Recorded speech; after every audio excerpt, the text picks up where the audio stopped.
उन्होंने तुम्हें नष्ट करने की कोशिश की, लेकिन कुछ भयानक हुआ।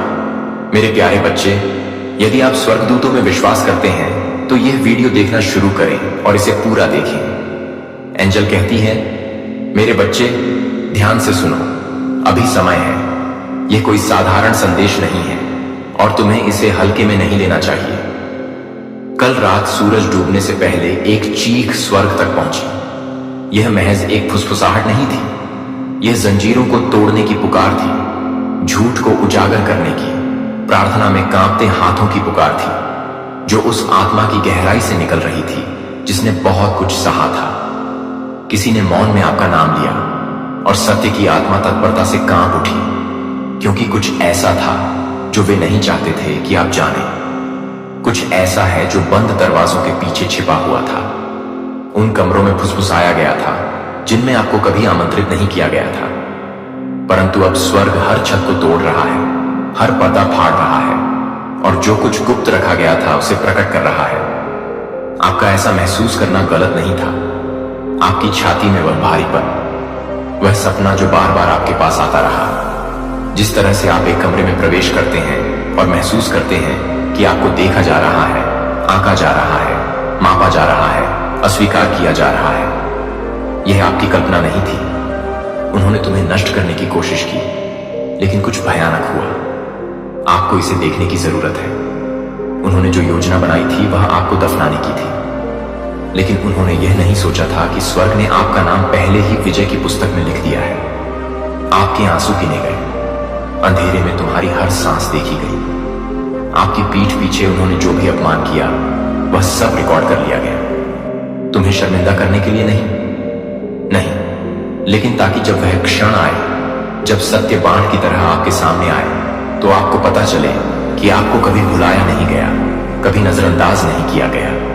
अब स्थिति बदल रही है और आपको आगे बुलाया जा रहा है, लेकिन उठने से पहले आपको यह जानना होगा, एक आत्मा जिस पर आपने भरोसा किया, एक महिला जो मीठी बातें करती है लेकिन उसके दिल में कड़वाहट है, उसका पर्दाफाश हो रहा है।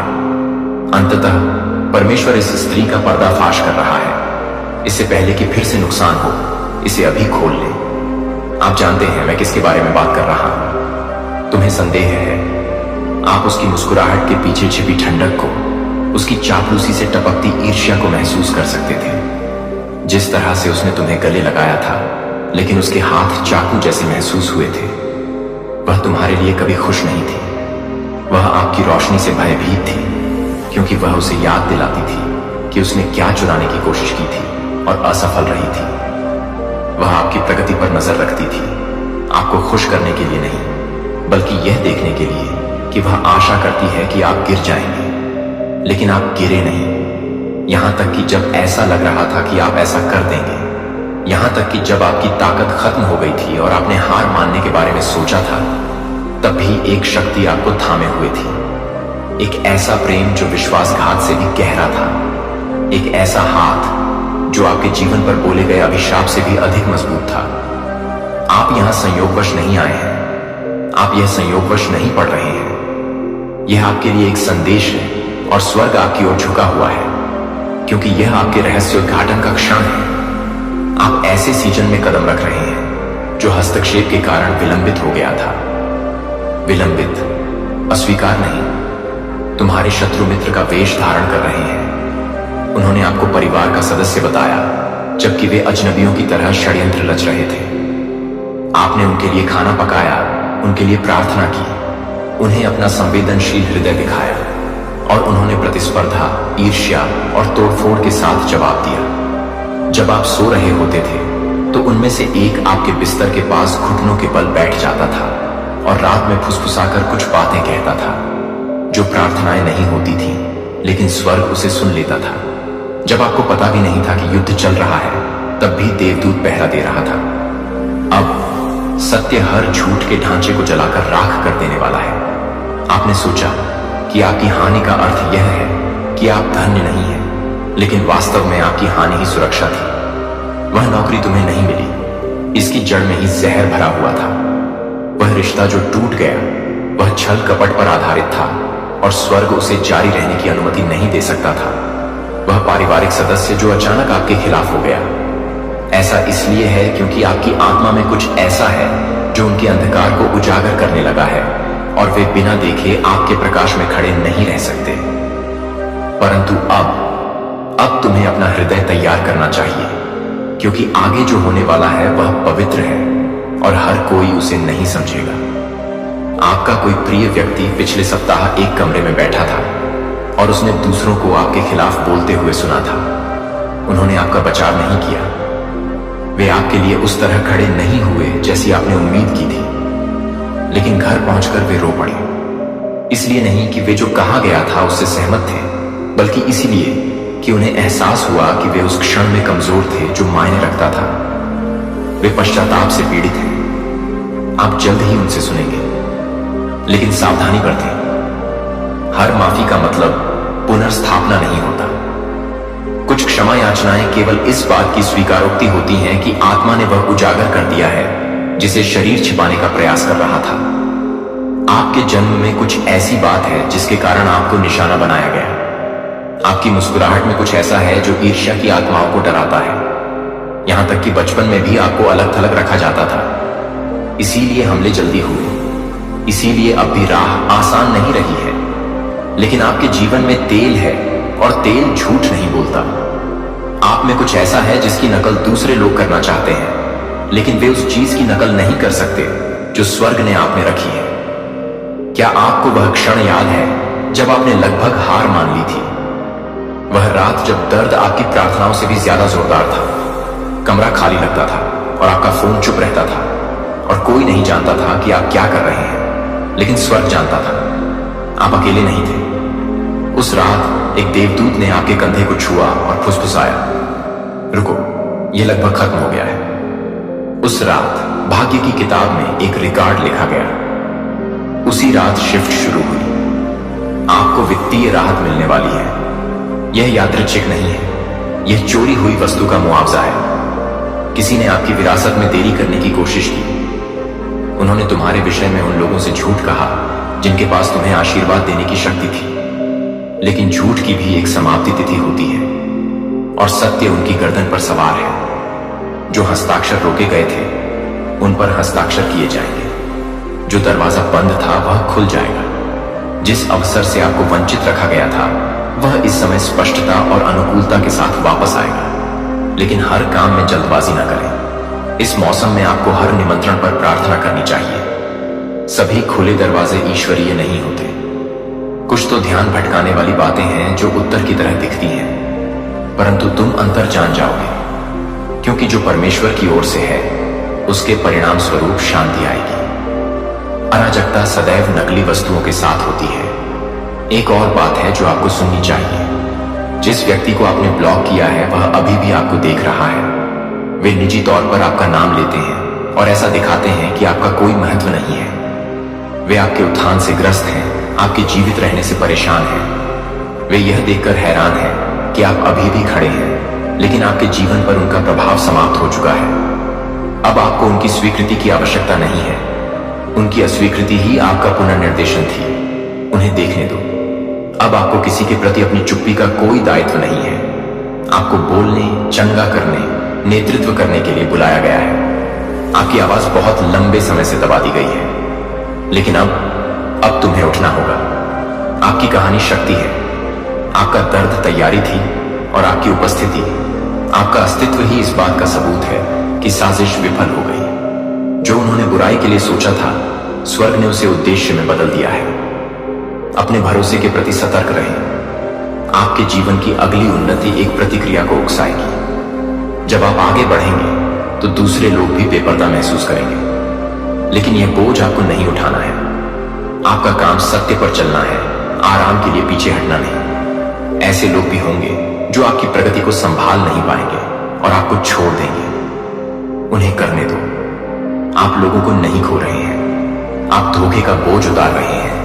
और वह स्त्री जिसे स्वर्ग उजागर कर रहा है वह स्वयं को समझाने का प्रयास करेगी। वह कहानी को तोड़ मरोड़ कर पेश करने की कोशिश करेगी, लेकिन इसमें शामिल मत होइए। इसे भगवान संभाल ले।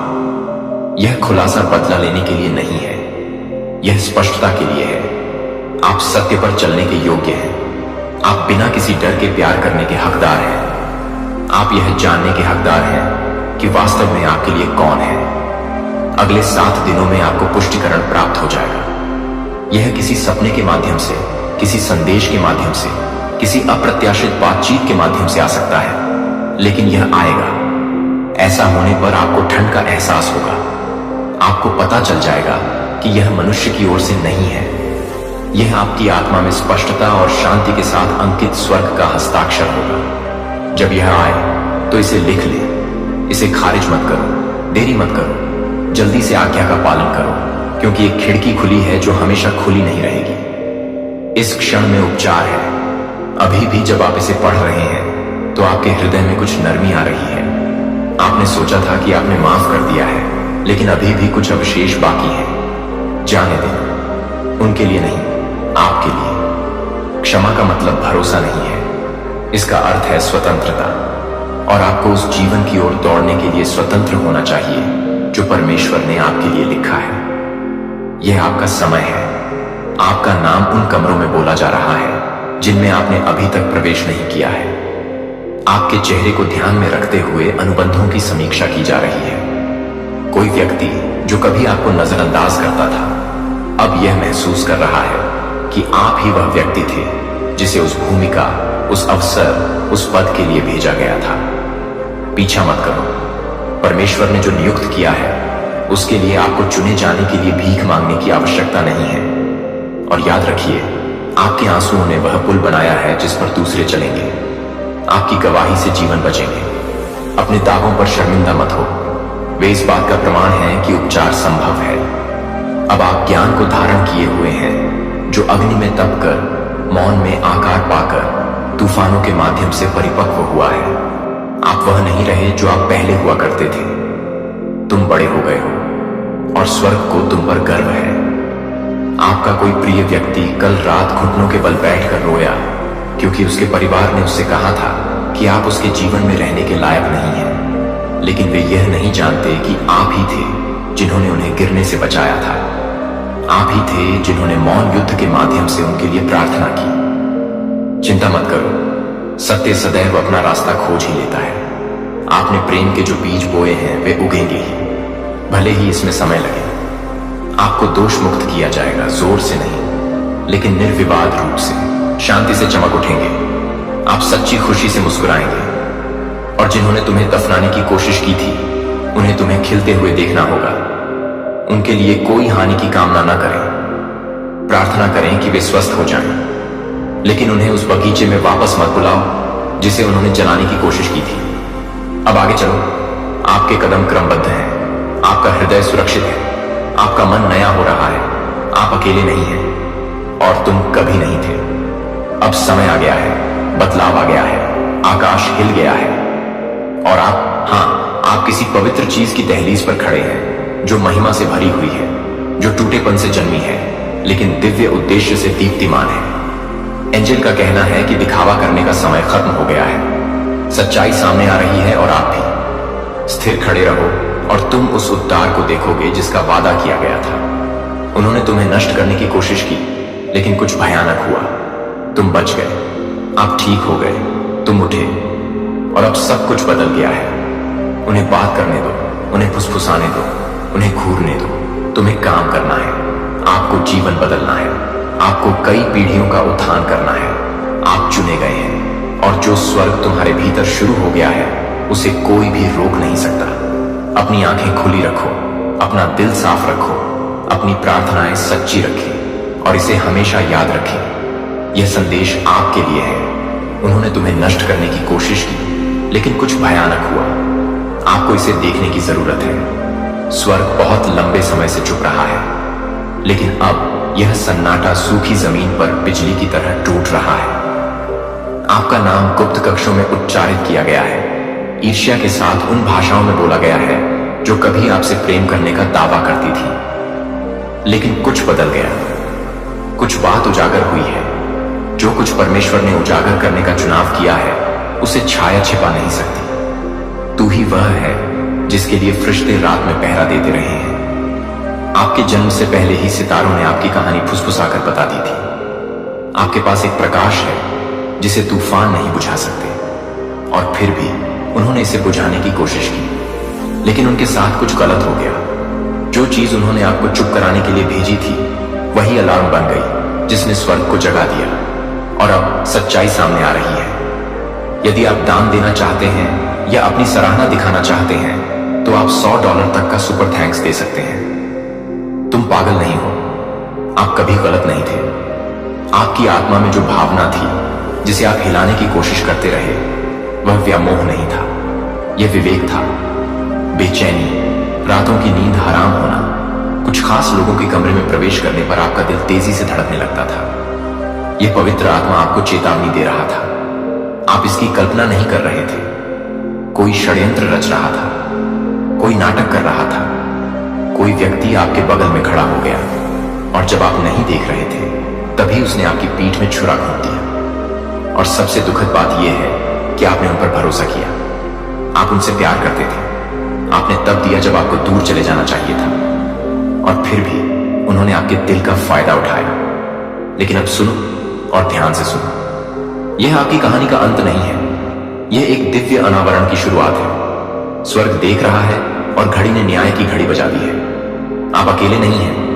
वो सारी खामोश चीखें जिन्हें आप अपने तकिए में गिरा देते हैं, सभी प्रार्थनाएं, वे सभी क्षण जब आप फुसफुसाते थे, हे ईश्वर, क्या आप मुझे देखते भी हैं? उनकी उपेक्षा नहीं की गई, उन्हें एकत्र किया गया और स्वर्ग ने तुम्हें याद रखा है। आपको विस्मृत नहीं किया गया। उन्होंने जो जाल बिछाया था उसका उल्टा असर हुआ है और अब तुम्हें सच जानना ही होगा। आप अचानक स्पष्टता के युग में प्रवेश करने वाले हैं। आप चीजों को वैसी ही देखेंगे जैसी वे वास्तव में हैं, न कि जैसी वे होने का दिखावा करती हैं। मुखौटे उतर रहे हैं। बंद दरवाजों के पीछे बोले गए शब्द अब सार्वजनिक रूप से गूंजने वाले हैं। जो लोग आपको कवर करने का दावा करते हैं उनका पर्दाफाश हो जाएगा। आपको आपके प्रकाश, आपकी प्रतिभा, आपके आह्वान, आपके हृदय के कारण लक्ष्य बनाया गया, परंतु वे यह भूल गए कि जिस परमेश्वर ने तुम्हें बनाया है वही परमेश्वर तुम्हारे लिए लड़ता भी है। और अब वह युद्ध जिसके बारे में आपको पता भी नहीं था कि आप उसमें शामिल हैं, आपके पक्ष में समाप्त हो रहा है। वह व्यक्ति जो आप पर मुस्कुरा रहा था और गुप्त रूप से यह उम्मीद कर रहा था कि आप गिर जाएंगे, अब पूरी तरह से बेनकाब होने वाला है। आत्मा अभी आपके दिल से कहती है, शांत रहो, अपने आप को संभालो, गुस्से में प्रतिक्रिया मत करो, तुम्हें अपना बचाव करने की जरूरत नहीं पड़ेगी। तुम्हारे खिलाफ बोले गए किसी भी झूठ से ज्यादा सच्चाई जोर से बोलेगी। कोई है जिसने दूर से तुम्हारी यात्रा देखी है और तुम्हारे साथ कितना गलत व्यवहार किया गया इस पर रोया है। कोई है जो कहानी के दूसरे पहलू को जानता है। कोई है जो अब एक ऐसे कबूलनामे के साथ सामने आ रहा है जो सब कुछ बदल देगा। वे इसे अब और नहीं रोक सकते। अपराध बोध उन्हें जिंदा खा रहा है। सच्चाई सामने आ रही है। तुम कुछ ऐसा सुनने वाले हो जो तुम्हारे बारे में जो कुछ भी तुम सोचते थे उसे बदल देगा। और यह उसके बारे में है जिसे तुम सुरक्षित समझते थे। वह जो तुम्हारे जीवन में तब भी आती रही जब तुम्हारी आत्मा में सब कुछ तुम्हें सावधान रहने के लिए कहता रहा। वह जिसका नाम सबसे अजीबोगरीब बातचीत में आता रहा, जिसकी आंखें कभी भी उसके शब्दों से मेल नहीं खाती थीं।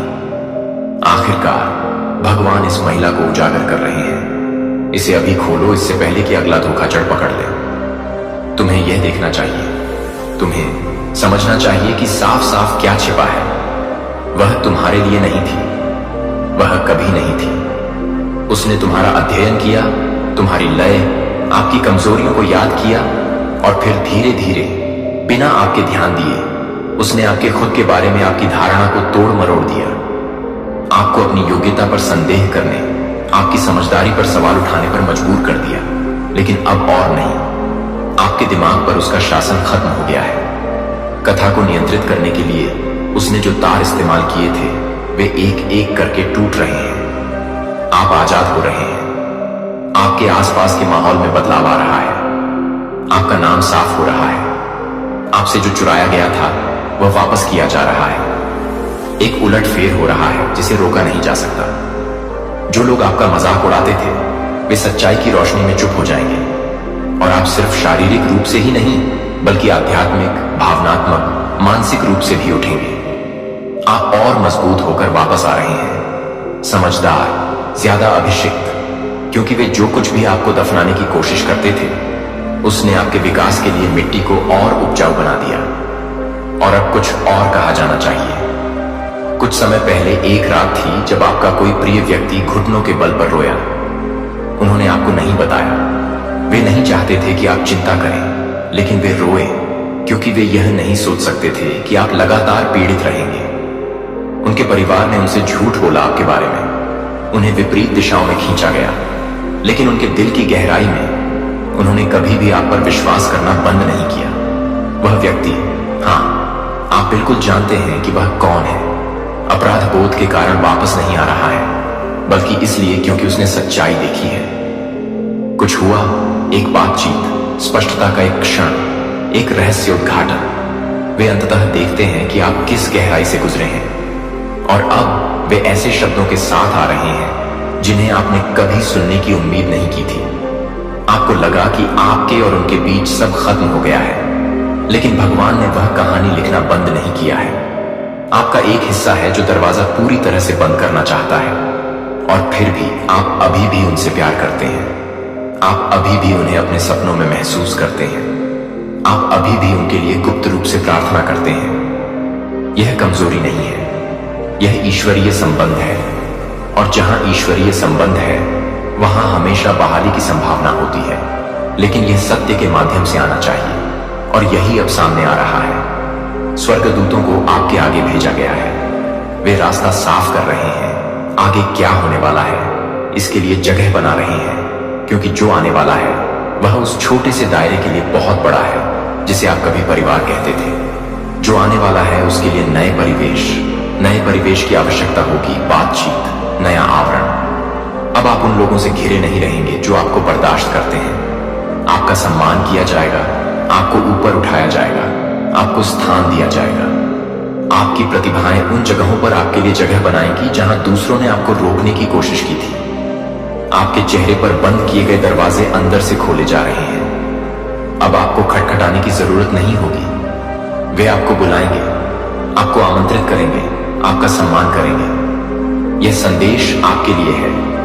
आप जो लगभग हार मान चुके थे, आप जो पूरे दिन सबके लिए मुस्कुराते रहने के बाद कार में बैठकर रोते रहे, आप जो चुपके से अलग होते हुए भी सबको एक साथ रखते रहे, आप इसलिए नहीं टूटे क्योंकि आप कमजोर थे। आपने इसे इसलिए बनाया क्योंकि आपको चुना गया था, और अब जो आपको नष्ट करने के लिए था उसका उपयोग आपको आशीर्वाद देने के लिए किया जाएगा। यहां तक कि दर्द, यहां तक कि विश्वासघात, यहां तक कि आंसू भी। यह सब बीज था और फसल तैयार है, लेकिन आपको अब सतर्क रहना चाहिए। जिस चीज ने आपको तोड़ा है उसके पास वापस ना जाए। उन लोगों के साथ समझौता ना करें जो आपको सिर्फ तब प्यार करते थे जब यह सुविधाजनक था। बिना पश्चाताप के माफी न मांगे। देखें, समझें, अपनी आत्मा पर भरोसा करें। अगर कुछ गलत लगता है तो वह गलत है। अगर कोई अचानक आपके पास पहुंचना चाहता है, अपने संघर्ष को अनदेखा करते हुए सावधान रहें। हर कोई जो कहता है कि वे आपको याद करते हैं, दूसरा मौका पाने का हकदार नहीं है। कुछ लोग लाभ को याद करते हैं, बंधन को नहीं। कुछ लोग आपको नियंत्रित करना याद करते हैं, आपसे प्यार नहीं करते। कोई और है जो यह सब देख रहा है, कोई जिसकी आवाज बहुत पहले ही बंद कर दी गई थी। स्वर्ग से एक आत्मा जिसने झूठ को कभी भी बोले जाने से पहले ही देख लिया था। उन्होंने आपको चेतावनी देने की कोशिश की, लेकिन आप इसे देखने के लिए तैयार नहीं थे। वे वही थे जिन्हें आपने खो दिया, जिनके बारे में आप कभी कभी सपने देखते हैं, जो गुजर गए लेकिन कभी आपको छोड़कर नहीं गए। वह आत्मा चिल्ला रही थी, फुसफुसा रही थी, मार्गदर्शन कर रही थी, आपको जाल से बचने में मदद करने की कोशिश कर रही थी। और अब उनका संदेश पहले से कहीं ज्यादा स्पष्ट रूप से आ रहा है। आप अकेले नहीं हैं, आप कभी अकेले नहीं थे। मैंने यह सब देखा है। मुझे पता है कि आपसे कौन झूठ बोल रहा है। मुझे पता है कि आपके खिलाफ कौन प्रार्थना कर रहा है। मुझे पता है कि उन्होंने क्या करने की कोशिश की, लेकिन समय आ गया है। सत्य आग की तरह बरसेगा, आपको दोष मुक्त किया जाएगा। यह लगभग खत्म हो गया है। दबाव, भ्रम, अकेलापन। आप आग में थे, लेकिन आप अकेले नहीं थे। आग, तुम्हारे साथ देवदूत थे, और अब तुम भट्टी से बाहर निकल रहे हो। बिना धुएं की गंध के। तुम वैसे भी नहीं दिखोगे जैसे तुम पहले से गुजरे हो। तुम अलग तरह से मुस्कुराओगे, अलग तरह से चलोगे। मेरी प्यारी बच्ची, आपकी बहन ऐसी स्थिति में फंस गई है जिसमें आपकी मदद की आवश्यकता है। यदि आप स्वर्गदूतों में विश्वास करते हैं तो यह वीडियो देखना शुरू करें और पूरा देखें। देवदूत कहते हैं, मेरे बच्चे ध्यान से सुनो, अब समय आ गया है। यह कोई साधारण संदेश नहीं है और तुम्हें इसे हल्के में नहीं लेना चाहिए। हर दूसरी आवाज को बंद करो। स्वर्ग की खामोशी को अपनी आत्मा में गूंजने दो। इसे ऐसे मत पढ़ो जैसे कि यह सिर्फ शब्द हो। यह कागज पर लिखी स्याही नहीं है, न ही जल्दबाजी में लिखे गए अक्षर हैं। यह एक उच्चतर क्षेत्र की कांपती हुई सांस है जो पर्दे के माध्यम से तुम्हारे जीवन में प्रवेश कर रही है। यह वह फुसफुसाहट है जिसके लिए तुमने अपने सबसे कम समय में भीख मांगी थी। यही वह है जिसके लिए तुम रोए थे जब कोई और नहीं जानता था कि रात में तुम्हारे चेहरे पर आंसू बह रहे थे। और अब स्वर्ग ने तुम्हारे लिए कुछ ऐसा प्रकट करने के लिए यह क्षण चुना है जो तुम्हारी आत्मा के मार्ग को बदल देगा और तुम्हें उस जगह से जगा देगा जहां छायाएं तुम्हें छिपाने की कोशिश कर रही थी। तुमने इसे महसूस किया है ना? कि कुछ गलत है, कि कुछ जोर से नहीं कहा जा रहा है बल्कि मुस्कुराहटों के पीछे नाच रहा है और सामान्य दिनों के पीछे छिप रहा है। तुम जानते हो कि तुम्हारी शांति के दुश्मन ने परिचितता के सामने खुद को छिपाने की कोशिश की है, लेकिन तुम्हारे अंदर कुछ जिसे चुप नहीं किया जा सकता है बार बार हिल रहा है। यह कोई संयोग नहीं है, यह कोई दुर्घटना नहीं है। और अब सच्चाई बर्फ के नीचे आग की तरह उभर रही है और यह अब और इंतजार नहीं करेगी। आपकी बहन ऐसी स्थिति में शामिल है जिस पर आपको तुरंत ध्यान देने की आवश्यकता है। वह आपको सब कुछ नहीं बता रही है। कुछ ऐसी बातें हैं जो उसने अंधेरे में फुसफुसा कर कही हैं। कुछ ऐसे नाम हैं जो उसने तब दोहराए हैं जब कोई और सुन नहीं रहा था। आपकी पीठ पीछे कुछ ऐसे फैसले लिए जा रहे हैं जो आपके भाग्य को प्रभावित करते हैं। आप बहुत अधिक भरोसा कर रहे हैं। आपने खुद को यह मानने दिया है कि सिर्फ इसलिए कि आप खून के हैं वफादारी होनी ही चाहिए, लेकिन वफादारी खून में नहीं होती, यह आत्मा में होती है। और आपके परिवार की हर आत्मा जो आपके वंश से आई है उसे एक ही प्रकाश के साथ नहीं भेजा गया है। अब नजरें फेरे नहीं, इसे नजरअंदाज ना करें। आप में यह गुण है कि आप समझ सकें, महसूस कर सकें जो दूसरे नहीं देख पाते। लेकिन आप थक चुके हैं, जीवन ने आपको थका दिया है। आपने अपने गुण को विकर्षणों के नीचे दबाने की कोशिश की है। आपने बहुत गहराई से देखने वाले व्यक्ति होने के लिए माफी भी मांगी है, लेकिन गुण ने आपको नहीं छोड़ा है। चेतावनी सुनाई दे रही है और आत्मा आपसे विनती कर रही है, जागो। यह सिर्फ उसके बारे में नहीं है, यह इस बारे में है कि किस चीज का आदान प्रदान हो रहा है उसके हाथ। मौन में समझौते किए जा रहे हैं। आध्यात्मिक और अन्य तरीकों से ऐसी चीजें हस्ताक्षरित की जा रही हैं जो आपकी सहमति के बिना भविष्य को एक साथ बांध रही हैं। और स्वर्ग यह सुनिश्चित करने के लिए हस्तक्षेप कर रहा है कि बहुत देर होने से पहले आपको पता चले। यह आपके लिए संदेश है। सुनो, भले ही इससे आपका दिल टूट जाए। सुनो, भले ही इससे आपके प्यार को ठेस पहुंचे। कभी कभी प्यार को खुद को अंधेपन से मुक्त करना पड़ता है। कभी कभी प्यार को अपनी आंखें खोलनी पड़ती हैं, भले ही वह सपने देखना पसंद करे। आप उससे प्यार करते हैं, लेकिन वह अब छाया में चल रही है। वह एक ऐसे रास्ते से बह गई है जो उसे सफलता, शक्ति और नियंत्रण का वादा करता है। उसने खुद को उन आवाजों के लिए खोल दिया है जो बुद्धिमान होने का दिखावा करती हैं, लेकिन हर सुझाव के पीछे एक सांप की फुफकार होती है। और अब वह सिर्फ अपने दम पर नहीं चल रही है, वह दूसरों को जाल में फंसा रही है, कुछ जानबूझकर, कुछ अनजाने में। पिछले हफ्ते उसने एक बातचीत की थी जिसे आपको सुनना नहीं था, लेकिन स्वर्ग ने उसे सुन लिया। और स्वर्ग आपको बता रहा है कि आपको कार्य करना चाहिए, आपको प्रार्थना करनी चाहिए, आपको अलग करना चाहिए कि क्या भगवान का है और क्या हेरफेर का। आपको भावनाओं को अपने ऊपर हावी नहीं होने देना चाहिए। विवेक, उससे प्यार करो, हाँ, लेकिन उसके साथ उस तूफान में मत जाओ जिसका वह दिखावा कर रही है कि वह मौजूद ही नहीं है। उसका इस्तेमाल किसी ऐसे व्यक्ति द्वारा किया जा रहा है जो लंबे समय से आपसे ईर्ष्या करता रहा है। कोई ऐसा व्यक्ति जो आपकी जिंदगी को दूर से देखता है और यह नहीं समझ पाता कि वे आपके खिलाफ जो कुछ भी करने की कोशिश कर रहे हैं, उसके बावजूद आप कैसे आगे बढ़ते रहते हैं। वह इस व्यक्ति के जितना आप जानते हैं उससे ज्यादा करीब है। वह ऐसी बातें शेयर करती है जो आपने उसे बताई हैं। उसने आपकी कमजोरियों को लिया है और उसे टेबल पर रख दिया है, जहां प्यार की जगह हंसी ने ले ली है। ऐसे क्षण थे जब आपने अपने बीच ऊर्जा में अचानक बदलाव महसूस किया और समझ नहीं पाए कि ऐसा क्यों हुआ। अब आप जानते हैं कि यह बदलाव विश्वासघात का अवशेष था। उसमें कबूल करने का साहस नहीं था, लेकिन स्वर्ग जानता है और स्वर्ग हस्तक्षेप कर रहा है। यह पर्दाफाश का समय है। यह वह क्षण है जब पर्दा हटाया जा रहा है और रहस्य लंबे समय तक छिपे नहीं रहेंगे। अंत में ईश्वर इस महिला को उजागर कर रहा है। परिणाम, आपके घर तक पहुंचने से पहले इसे अभी खोलें। अपनी आंखें उस व्यक्ति के लिए खोलें जो आपके साथ खड़े होने का दावा करता है, लेकिन खुद को उन लोगों के साथ जोड़ता है जो निजी तौर पर आपके नाम को कोसते हैं।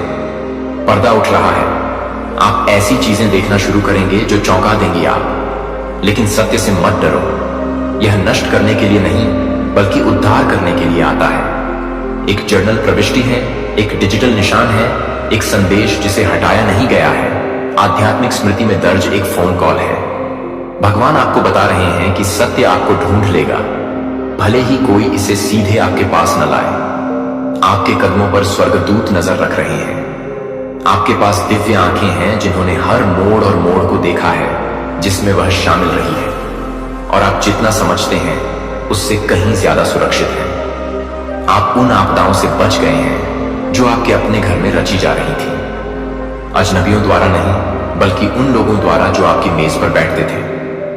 अभी भी समय है, अभी भी अनुग्रह है, लेकिन केवल तभी जब आप कार्य करें, केवल तभी जब आप प्रार्थना करें, केवल तभी जब आप प्रकाश के अधिकार के साथ झूठ का सामना करें। आपको देरी नहीं करनी चाहिए। अब हर घंटा मायने रखता है। ज्वार बदल रहा है, और हालांकि कई लोग आपको यह समझाने की कोशिश करेंगे कि कुछ भी गलत नहीं है, कि सब कुछ सिर्फ आपके दिमाग में है, आपको धोखा नहीं खाना चाहिए। यह संदेश स्वर्ग के दिल से आता है, उस व्यक्ति की सांस से जिसने समय की शुरुआत से पहले आपको बनाया था। एक स्वर्गदूत कहता है, मैंने वो आंसू देखे हैं जो आपने कभी नहीं देखे दिखाया। मैंने आपकी धीमी आवाज में फुसफुसाती प्रार्थनाएं सुनी हैं। मैं तुम्हारे दर्द से मुंह नहीं मोड़ा हूं। मैंने तुम्हें गलत लोगों के प्रति वफादार होते देखा है, और उम्मीद करता हूं कि तुम्हारी वफादारी उन्हें ठीक कर देगी। लेकिन वफादारी हमेशा दवा नहीं होती।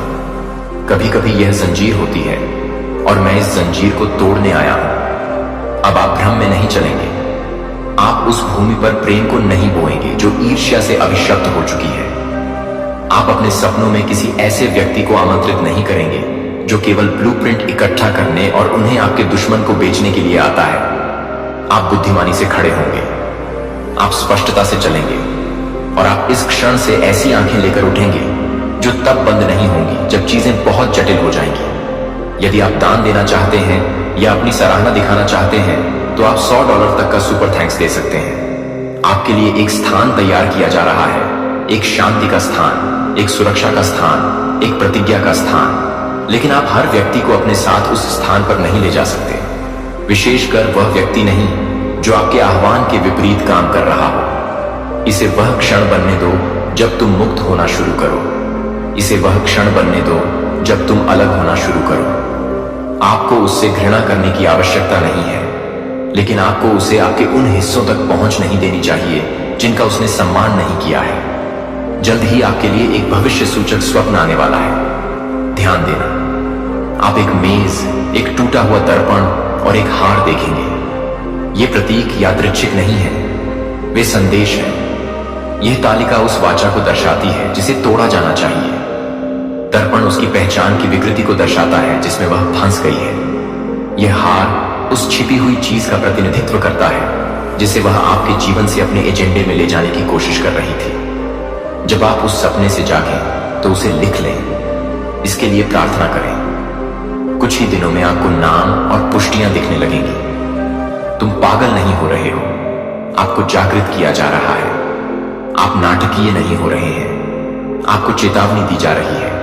और जितना अधिक वे आपके अंतर्ज्ञान को चुप कराने का प्रयास करेंगे, उतना ही अधिक आपको उस व्यक्ति की आवाज में बोलना होगा जो आरंभ से ही अंत को जानता है।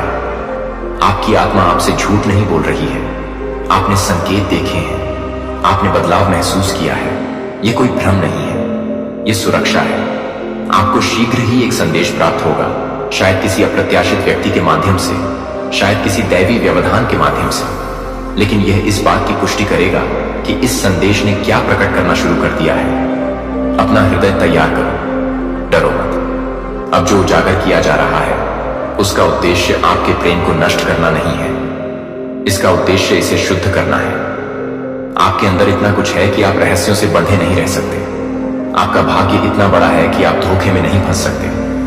तुम्हारा नाम प्रकाश में लिखा गया है। आपका आह्वान शाश्वत स्थानों में अंकित है। कोई भी बहन, कोई भी रिश्तेदार, कोई भी परिचित आत्मा उस पवित्र व्यक्ति के हाथ से अंकित निशान को मिटा नहीं सकती। दृढ़ रहो, कम बोलो, अधिक प्रार्थना करो और सुलझना शुरू होते देखो। यह पहले से ही शुरू हो चुका है।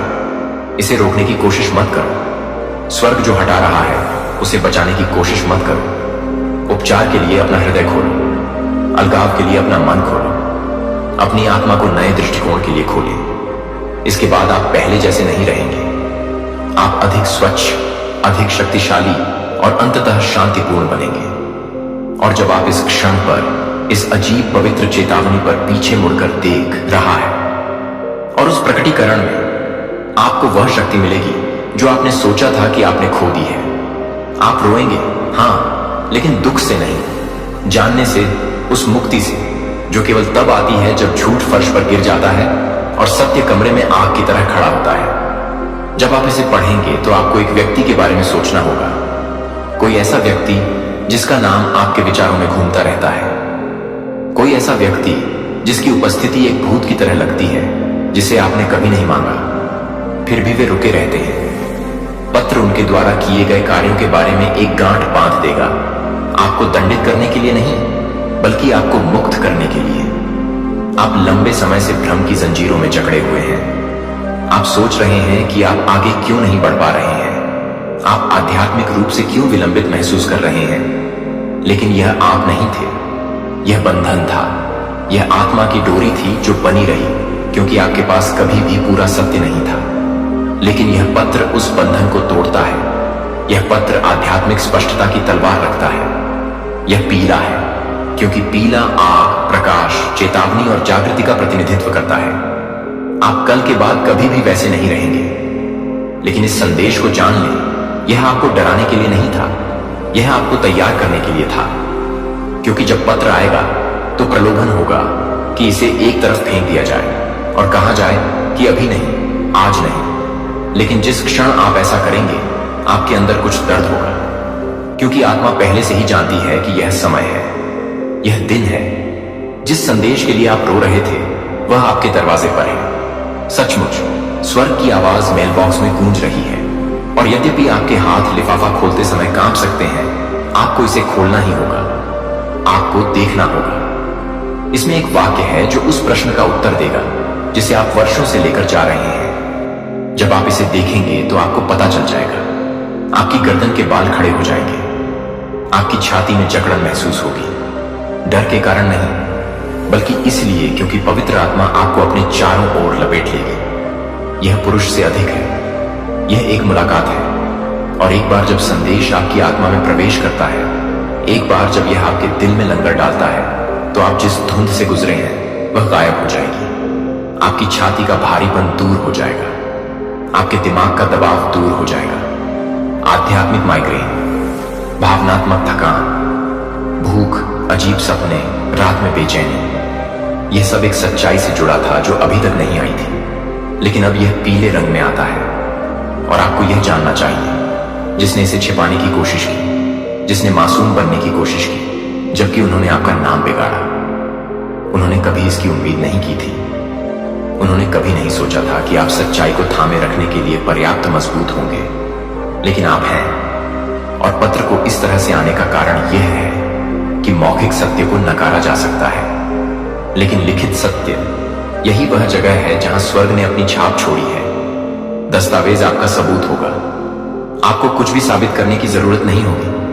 कागज बोलेगा, अंत में भगवान इस महिला को उजागर कर रहे हैं। इसे अभी खोलें, इससे पहले कि वह कहानी को मोड़ने का कोई और तरीका खोज ले, क्योंकि सच्चाई तब तक नाजुक होती है जब तक कि यह सामने ना आ जाए। और एक बार यह सामने आ जाए तो कुछ भी इसे फिर से नहीं दबा सकता। पीला पत्र उजागर करता है कि उसने अंधेरे में क्या किया। यह उसे शर्मिंदा नहीं करता, यह बस आपको आजाद करता है। और एक बार जब आप आजाद हो जाते हैं तो जो दरवाजे पहले नहीं खुलते थे वे चौड़े हो जाएंगे। जो अवसर आपने खो दिए वे वापस आ जाएंगे। जो कनेक्शन टूट गए थे वे अब समझ में आ जाएंगे, क्योंकि भ्रम है आपके भाग्य का सबसे बड़ा दुश्मन। और एक बार सत्य आ जाता है तो शांति बाढ़ की तरह उसके पीछे आती है। आपको उस रिश्ते में नहीं रहना चाहिए था। आपको खुद को दोष देते रहना नहीं चाहिए था। आपको उन निर्णयों के लिए दोषी नहीं होना चाहिए था जो हेर फेर किए गए थे। वह महिला, हाँ वह, उसने सिर्फ शब्दों से झूठ नहीं बोला, उसने अपने इरादों से झूठ बोला। उसने खुद को आपके करीब रखा, प्यार से नहीं बल्कि नियंत्रण से बाहर। लेकिन अब और नहीं, यह आपकी मुक्ति का समय है। जंजीरों को तोड़ने में नहीं बल्कि सच्चाई को उजागर करने में, हर उस कोने में प्रकाश भरने में जो कभी छिपा हुआ था। आपको कोई अंदाजा नहीं है कि आपको क्या वापस मिलने वाला है। आपको लगा कि आपने समय खो दिया है, आपको लगा कि बहुत ज्यादा नुकसान हो चुका है, लेकिन नहीं। एक बार जब पत्र आता है और आपको पूरी स्पष्टता मिलती है तो ईश्वर की गति की तेजी आपको चौंका देगी। जो सालों से अटका हुआ था वह कुछ ही घंटों में बदल जाएगा। जो आपको अस्वीकार किया गया था वह अचानक आपका नाम पालेगा। और जो लोग झूठी कहानियों के कारण आपको छोड़कर चले गए वे भी इस पीले पत्र की आवाज सुनेंगे। यह गूंजेगा, यह उन कानों तक पहुंचेगा जिन्हें आपने कभी नहीं सोचा था, और न्याय प्रतिशोध के रूप में नहीं बल्कि पुनर्स्थापना के रूप में उभरेगा। इसलिए आज रात अपनी आत्मा को तैयार करें, अपने दिल को साफ करें, पूरी सच्चाई जानने से पहले ही माफ कर दें, क्योंकि पत्र केवल ज्ञान की परीक्षा नहीं है, यह चरित्र की परीक्षा है। जब आपको पता चलेगा कि उन्होंने झूठ बोला है तो आप क्या करेंगे? जब आप स्याही में सच्चाई देखेंगे तो क्या आप क्रोध में भर जाएंगे, या आप अपने दिव्य अधिकार में कदम रखेंगे और स्वतंत्रता में चलेंगे? यही उच्चतर मार्ग है, यही राज्य का मार्ग है। और यदि आप इसे चुनते हैं तो आशीर्वाद आप पर लहरों की तरह बरसेंगे। यह आपका क्षण है, यह कल्पना नहीं है, यह रूपक नहीं है। यह आपका जीवन, आपका मौसम, आपकी स्वतंत्रता है। अपनी आंखें तैयार करें, अपना दिल तैयार करें। कल आपके घर पर एक पीला पत्र पहुंचा है। यह इजराइल के जीवन में स्पिरिचुअल इंस्टेबिलिटी और उतार चढ़ाव का समय था। न्याय के समय में लोग अपनी मनमानी करते थे। इजरायलियों के दिलों की कठोरता के कारण उन्हें कई शत्रुओं द्वारा परेशान किया गया। इस समय में परमेश्वर ने महान नेताओं को उठाया, जैसे गिद, यफ्शासन और समूएल। इस लंबे समय के बाद एक नया दौर आया। राजतंत्र इजराइल के लोग जो पास के देशों को देख रहे थे ने एक राजा की मांग की। अब लोग नहीं चाहते थे कि परमेश्वर उनका राज्य करे। समूएल जो अंतिम न्याय थे ने फिर शाऊल को इजराइल का राजा बना दिया। शाऊल ने 40 साल तक राज किया। उसने शुरुआत अच्छे तरीके से की, लेकिन अंत खराब हुआ। उसने अपने शासन की शुरुआत विनम्रता से की, लेकिन बाद में अहंकार, क्रूरता और अंत में विद्रोह और विश्वासघात का शिकार हो गया। उनके बाद दाऊद ने उनके स्थान पर 40 साल तक राज किया और इजराइल की राजधानी हेब्रोन से यरूशलेम को स्थानांतरित किया। उनका शासन सफल था। दाऊद ने अपने राज्य को मजबूत किया और इजराइल का सबसे प्रमुख राजा बन गया। धन इकट्ठा किया, भूमि जीती, सेनाओं को हराया और परमेश्वर के साथ चला। परमेश्वर के दिल के अनुसार एक आदमी होने के कारण। हालांकि उसने परमेश्वर अपने परिवार और अपने लोगों के खिलाफ गंभीर रूप से पाप किया। उसने पश्चाताप किया और परमेश्वर ने उसे माफ कर दिया। उसकी वंशावली से मसीह का जन्म हुआ। उनकी मृत्यु के बाद उनके बेटे लूमो ने उनके स्थान पर 40 साल तक राज किया। उन्होंने परमेश्वर से ज्ञान मांगा और परमेश्वर ने उन्हें ज्ञान और धन दिया। वह अपने समय के प्रसिद्ध व्यक्ति बने। यरूशलेम में मंदिर बनाया और उनके शासनकाल में शांति थी। लेकिन अपनी कई पत्नी के कारण उनका दिल भ्रष्ट हो गया। केवल बुढ़ापे में लूमो ने परमेश्वर की ओर रुख किया और अपने पापों पर पश्चाताप किया। इस प्रकार हमें 120 साल तक एकजुट राज्य मिला। शाल जादू टोने के जाल में फंसा, दाऊद व्यभिचार के जाल में फंसा और शल मोह मूर्ति पूजा के जाल में फंसा। परमेश्वर ने लोगों की इच्छा के अनुसार उन्हें राजा दिए, लेकिन लोगों को इस अज्ञानी चुनाव के परिणाम भुगतने पड़े। शलम की मृत्यु के बाद राज्य टूट गया, क्योंकि उसके बेटे राहाब आम ने लोगों की विनती को नकार दिया कि वे भारी करों को कम करें। शलम की सरकार की शान और शौकत और ऐश्वर्य, जो मजदूरों की मेहनत से चलती थी, बहुत अधिक करों से दबा हुआ था। लोगों ने सत्ता परिवर्तन का फायदा उठाकर बदलाव की मांग की। जब उन्हें सफलता नहीं मिली तो वे नए राजा के साथ नहीं रह सके। इस प्रकार 12 में से 10 ट्राइब्स ने रेहाब आम के खिलाफ साजिश की और एक नए नेता रोबोएम का चुनाव किया और उत्तर राज्य बना, जिसका मुख्यालय समार था। उत्तर राज्य 209 साल तक चला। इस राज्य के 19 राजा थे, जो 8 अलग अलग राजवंशों से थे। इनमें से कोई भी राजा धार्मिक नहीं था। सभी ने परमेश्वर से मुंह मोड़ लिया और रोबोमास्टर मंदिर में पूजा करेंगे और यहूदा के राजाओं से जुड़ जाए। यरोबवाम मरीदी भविष्य वक्ताओं और पुरोहितों के पापों की निंदा की।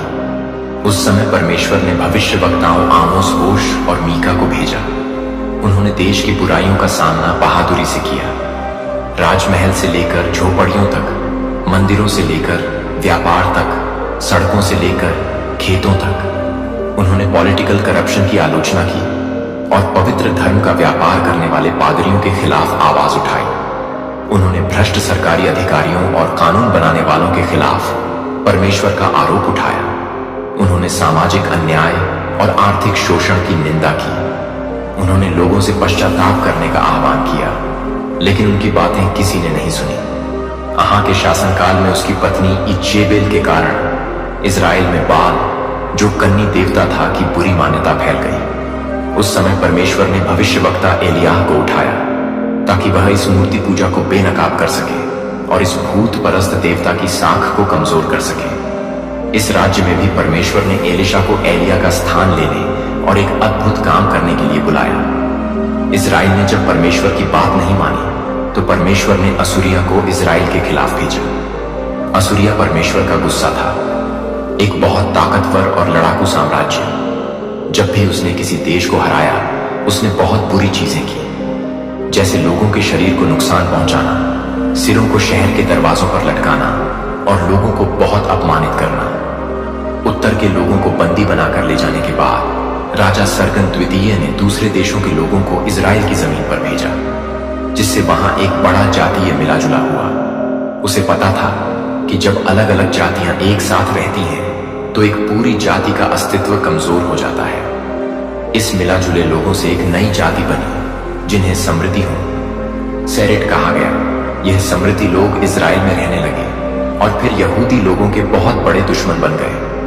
दक्षिणी राज्य, जो बेंजामिन और यहूदा के कबीलों से बना था, के पास 20 राजा थे। इनमें से कई राजा अच्छे थे, जैसे आसा, यहोवापात, हिजकिया, यथम, उज्ज, योश और यूस।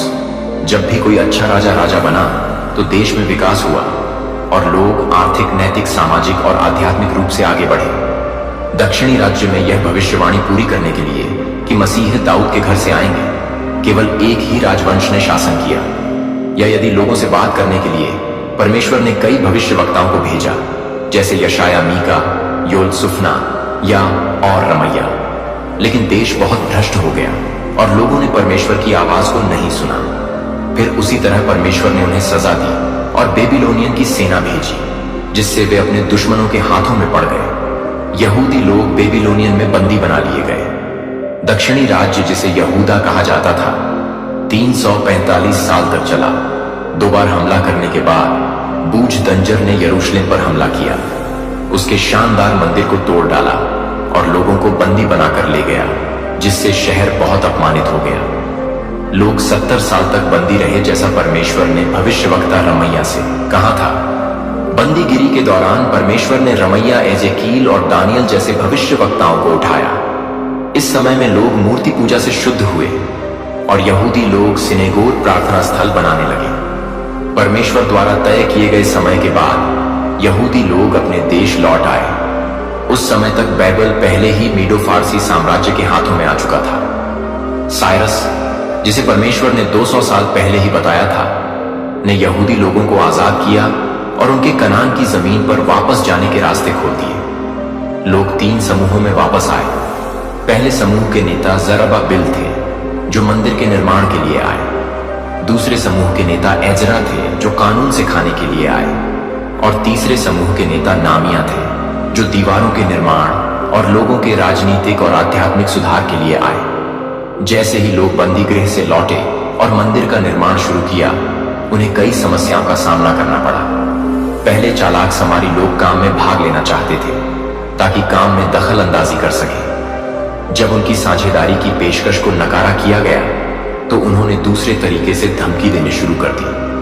फिर समारी लोगों ने राजा आर्टकसर्क्सेस को एक पत्र लिखा जिसमें यह आरोप लगाया कि यहूदी लोग मेडोस साम्राज्य के खिलाफ साजिश कर रहे हैं। इस बुरी परेशानियों का सामना करते हुए मंदिर का काम लगभग 20 साल तक रुक गया। इस समय के दौरान लोग भगवान के घर के लिए अपनी मेहनत और उत्साह खो बैठे और अब वे अपने खुद के कामों में व्यस्त हो गए। वे अपने घरों को बनाने और सजाने में लगे, जबकि भगवान का घर जो कि बर्बाद हो चुका था, उसकी कोई देखभाल नहीं कर रहे थे। इस समय के दौरान परमेश्वर ने गाय और जकरिया नामक भविष्यवक्ताओं को भेजा ताकि वे लोगों को पश्चाताप करने के लिए कहे। इन भविष्यवक्ताओं का संदेश जल्दी और गहरे असर में आया। लोग पश्चाताप करके परमेश्वर से माफी मांगने लगे और जो मंदिर का निर्माण अधूरा था उसे पूरा करने के लिए उत्साह से वापस लौटे। फिर एक बड़ा स्पिरिचुअल अवेकनिंग हुआ। लगभग 100 साल बाद एक नई पीढ़ी आई। अब लोग मंदिर जाते थे और बलि चढ़ाते थे, लेकिन वे अब परमेश्वर का सम्मान नहीं करते। वे अंधे, बीमार और लंगड़े जानवरों को परमेश्वर के लिए बलि के रूप में चढ़ाते थे और परमेश्वर की मेज को हल्का समझते हुए उसे अपवित्र मानते थे। पुजारी भी भ्रष्ट हो गए थे और लोगों को परमेश्वर का वचन सिखाना बंद कर दिया था। परिवारों पर भी बुरा असर पड़ा। शादी टूटने लगी और तलाक होने लगे। लोग अब यह नहीं मानते थे कि परमेश्वर उनका न्याय कर सकता है, इसलिए वे अपनी टाइट्स चढ़ाना भी छोड़ने लगे। वे मंदिर जाते थे, लेकिन उनका दिल परमेश्वर से दूर था। उस समय परमेश्वर ने मलाक नामक भविष्यवक्ता को भेजा ताकि वह लोगों को पश्चाताप करने के लिए कहे। इसी तरह पुराने नियम ओल्ड टेस्टामेंट का समापन हुआ, जो ईसा मसीह के आने से 400 साल पहले था। मलाक के बाद 400 सालों का एक लंबा समय आया, जिसे प्रेरिता के समय की चुप्पी या इंटर बाइबलिक पीरियड कहते हैं। इस समय के दौरान कुछ धार्मिक और ऐतिहासिक किताबें लिखी गई जिन्हें अपोक्राइन किया गया, और इसी अनुवाद को सेप्टुअजिंट कहा जाता है। मेदो फारसी साम्राज्य को सिकंदर महान के नेतृत्व में ग्रीक साम्राज्य ने हरा दिया। कई देशों और साम्राज्य को जीतने के बाद सिकंदर तन 30 साल की उम्र में जल्दी मर गया, क्योंकि वह रो रहा था कि अब कोई और जमीन नहीं बची थी जिसे वह जीत सके। उसने अपनी शक्ति से अपने साम्राज्य का विस्तार किया और हेलेनिस्टिक संस्कृति और ग्रीक भाषा को फैलाया, जो बाद में सुसमाचार गोस्पेल के प्रचार में मददगार साबित हुई। सिकंदर की मौत के बाद साम्राज्य 4 जनरंजनी साम्राज्य और सीरिया के सेलेट साम्राज्य के बीच हमेशा संघर्ष होता रहा। इजराइल कभी एक के हाथों में और कभी दूसरे के हाथों में होता था। इस समय एंटिकस एपिफेनिक ने यहूदी लोगों को बहुत गुस्सा दिलाया जब उसने यरूशलेम के मंदिर के वेदी पर एक सवर की बलि चढ़ाई, जो उनके लिए बहुत घृणित था। इस घटना के बाद मक्का बीजों की लड़ाई शुरू हुई, जिसे यूदास मक्का बीज ने बहुत खून खराबे के बाद जीत लिया। फिर 63 ईसा पूर्व में पंपे ने यरूशलेम पर हमला कर लिया और रोमियो ने इजराइल पर कब्जा कर लिया। इसके बाद रोदे शासन किया। रोदी प्रशासक था। उसने यरूशलेम के मंदिर का विस्तार और सजावट की कैसिया में बंदरगाह बनवाया, जो अंतरराष्ट्रीय व्यापार और मिशनरियों की यात्रा के लिए मददगार साबित हुआ। उसने मसीदा किला और कई महल और किलों का निर्माण किया। हालांकि रोद एक असुरक्षित और हिंसक आदमी था। उसे हमेशा अपने सिंहासन के खोने का डर था।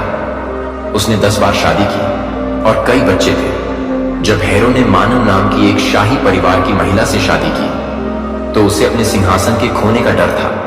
इसलिए उसने अपनी पूरी सांस के परिवार को मार डाला। अपनी सांस के कहने पर हेरो ने अपने 1 साल के भतीजे आर्कलस को यरूशलेम का उच्च पुजारी नियुक्त किया। लेकिन बाद में जब हेरो ने देखा कि आर्कलस लोगों में पसंदीदा हो रहा है, तो उसने उसे भी मार डाला। मेरे प्यारे बच्चे, क्या आप जानते हैं, जब आप खुश होते हैं तो आपके चारों ओर की दुनिया भी रोशन हो जाती है। लेकिन कभी कभी कुछ लोग आपकी खुशियों को बर्दाश्त नहीं कर पाते। आपकी मेहनत और सफलता से जलने वाले यह 3 लोग कौन हैं? पहला वो व्यक्ति है जो हमेशा आपके करीब रहता है, लेकिन उसके चेहरे पर एक नकली मुस्कान होती है। वो आपकी खुशियों को देखकर जलता है और चाहता है कि आप कभी सफल ना हो। दूसरा वो दोस्त है जो आपके साथ हंसता है, लेकिन जब आप आगे बढ़ते हैं तो उसकी खुशी कहीं खो जाती है। वो आपकी सफलता को अपनी असफलता की तरह महसूस करता है। तीसरा वो व्यक्ति है जो आपके परिवार या करीबी रिश्तेदारों में से हो सकता है। वो आपकी खुशियों को देखकर खुद को छोटा महसूस करता है और चाहता है कि आपकी किस्मत चुराकर अपनी जिंदगी को बेहतर बना सके। लेकिन याद रखें, यह लोग सिर्फ एक अस्थायी बाधा है। आपकी खुशियों का कोई मोल नहीं होता जब तक आप खुद को पहचानते हैं और अपने सपनों के पीछे दौड़ते रहते हैं। आपकी मेहनत और सकारात्मकता ही आपको आगे बढ़ाएगी। इन नकारात्मक लोगों की बातों पर ध्यान मत दीजिए। अपने सपनों का पीछा करते रहें और अपने दिल की सुने। आपकी खुशियां आपके पास रहने वाली हैं और कोई भी इन्हें चुरा नहीं सकता। बस आगे बढ़ते रहिए, क्योंकि आपका समय आएगा। मेरे प्यारे बच्चे, जब तुम्हारा दिल टूटता है, जब तुम्हें लगता है कि दुनिया ने तुम्हें अकेला छोड़ दिया है, तब मैं तुम्हारे पास होती हूँ। तुम्हारे हर दर्द को महसूस करता हूँ। तुमसे कोई अन्याय कर रहा है, तुम्हारी मेहनत का फल किसी और ने छीन लिया है और तुम्हारे आंसू देखकर भी वह खुश हो रहा है। तो यह मत सोचो कि वह व्यक्ति कभी अपनी गलतियों का परिणाम नहीं देखेगा। क्या तुम समझते हो कि वह हमेशा तुम्हारे दर्द का मजाक उड़ा सकेगा? नहीं मेरे बच्चे, यह समय उसकी सजा का है। वह अपनी गलतियों को सहेगा और तुम्हारी हर एक आंसू की कीमत उसे चुकानी पड़ेगी। मेरे बच्चे, जिसने तुमसे तुम्हारी खुशियां छीनी, तुम्हारा हक छीना, धीरे धीरे उसका सब कुछ उससे दूर जा रहा है। उसने तुमसे तुम्हारी किस्मत का नहीं, तुम्हारी मेहनत का फल छीनने की कोशिश की। मेरे बच्चे, अब उसके ऊपर दुखों का पहाड़ टूटने वाला है। उसका दर्द इतना बड़ा हो जाएगा जिसे वह चाहकर भी नहीं छुपा पाएगा। उसने तुम्हें बर्बाद करने के जो सपने देखे, तुमसे जो कुछ भी छीना, उससे ज्यादा उसे भोगना पड़ेगा। लेकिन उससे पहले डिवाइन के लिए एक लाइक जरूर से करें और कमेंट सेक्शन में डिवाइन लिखें। मेरे बच्चे, अपना सब कुछ गवाकर अकेला और अंदर से खोखला हो जाएगा। वह व्यक्ति, उसके स्वास्थ्य पर उसके कर्मों का असर पड़ रहा है। उसने तुम्हारे साथ पैसों की भी ठगी की है। उसे भी बहुत बड़ा आर्थिक नुकसान हो रहा है। उसने बहुत दिमाग लगाया तुम्हारी बर्बादी में। अब उसका सर दर्द से फटा जा रहा है। उसके दिमाग में एक धुंधलापन छा रहा है। जहां उसे कुछ भी साफ साफ ना समझ में आता है, ना साफ दिखाई देता है। उसके परिवार में भी उसकी किसी से नहीं बन रही है, क्योंकि उसे बहुत बड़ा आर्थिक नुकसान हुआ है। उसने तुम्हारे रिश्ते तोड़ने की कोशिश की थी। अब उसे इतना बड़ा नुकसान हुआ है कि उसका कोई भी रिश्ता उसके साथ नहीं खड़ा है। वह जहां काम करता है, नौकरी से निकालने की नौबत आ गई है। अगर वह बिजनेस करता है तो उसका बिजनेस बंद होने की कगार पर आ गया है। उसके इतने बुरे दिन आ गए हैं जहां भविष्य में उसका एक दिन का खर्चा पानी कैसे चलेगा, उसे यह भी समझ में नहीं आ रहा है। अब तुम सोचोगे कि नहीं माता, वह व्यक्ति तो मेरे सामने बहुत खुश रहने का दिखावा करता है और डेली अपने काम पर जाता है, पर वह बस दिखावा कर रहा है। मेरे बच्चे, अब वह किस मुंह से आकर तुम्हारे सामने रोए? उसने पहले भी अपने झूठे आंसुओं में फंसाकर तुम्हारा बहुत फायदा उठाया है। उसे पता है कि अब तुम उसकी बातों में नहीं आओगे। वो लाख रोले समंदर भर दे आंसुओं से, पर अब तुम्हारा दिल नहीं पिघलेगा। डंके की चोट पर उसने तुम्हें बर्बाद करने का ऐलान किया था। समाज का लाज शर्म सब भूल गया था। वो जब उसने तुम्हारे साथ छल किया था तो लोगों ने देखा था उसने तुम्हारे साथ कितना बड़ा अन्याय किया है। बहुत सारे लोगों ने उसे समझाने की कोशिश भी की थी तब कि वह जो कर रहा है, तुम्हारे साथ जो छल कर रहा है, वह गलत है और उसे अपने कर्मों का फल भोगना होगा। उसे बाद में बहुत कुछ सहना होगा, क्योंकि भगवान उसे कभी माफ नहीं करेंगे। वह एक पवित्र आत्मा के साथ इतना बड़ा यंत्र रच रहा है, उसे रुला रहा है। लेकिन उस व्यक्ति के अंदर तो मेरा भी कोई डर नहीं था।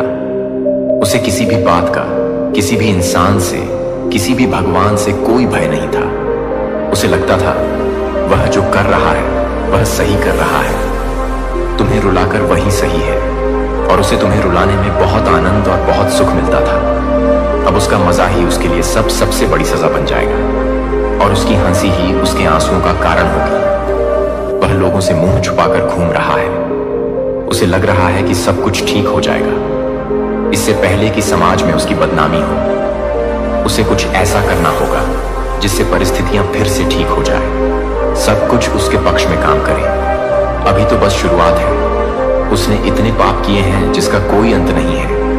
वह शुरुआत में ही इतना डर गया है तो अंत कितना भयानक होगा वह यह सोच भी नहीं सकता है। अभी भी उसके अंदर अहम है। मेरे बच्चे, अभी भी घमंड है कि वह आज भी सही है और वह तब भी सही था। उसने तुम्हारे साथ कुछ बुरा नहीं किया है। वह आज भी तुम्हें कोस रहा है, तुम्हें बद्दुआ दे रहा है। पर जब तक वह दिन नहीं आ जाता जब वह अपने इस अहम अहंकार को पीछे छोड़कर घुटनों के बल बैठकर तुमसे माफी मांगेगा, तब तक उसे अपने जीवन में हो रहा यह तमाशा देखना होगा। और अभी तो इससे भी बुरे दिन आएंगे। वह जब तक अपनी गलतियों को सुधार कर तुमसे अपनी की गलतियों की माफी नहीं मांग लेता, तब तक वैसे ही तड़पता रहेगा। उसके सुख को ही उसके दुख का सबसे बड़ा कारण बना दूंगा। मैं जिन लोगों के साथ बैठकर वह तुम्हारे दुख पर हंसता था, वही लोग अब उसे रुलाएंगे, उसका साथ छोड़कर चले जाएंगे। इस भीड़ में वह खुद को बहुत अकेला पाएगा। तुम्हारे एक एक आंसू की कीमत चुकानी होगी। उसे सबसे ज्यादा प्यार पैसों से था। मेरे बच्चे, उसने पैसों के लिए ना जाने कितने रिश्तों की बलि चढ़ाई है, कितने लोगों के साथ ठगी की है, उनकी भावनाओं के साथ खेला है। तो अब तुम्हारी आंखों से निकले एक एक आंसू की कीमत भरेगा। वह अब शिकारी खुद शिकार बनने वाला है। उसके पैर में भी कोई तकलीफ हो रही है, या तो उसका एक्सीडेंट होगा या उसके पैर में बहुत दर्द होने वाला है।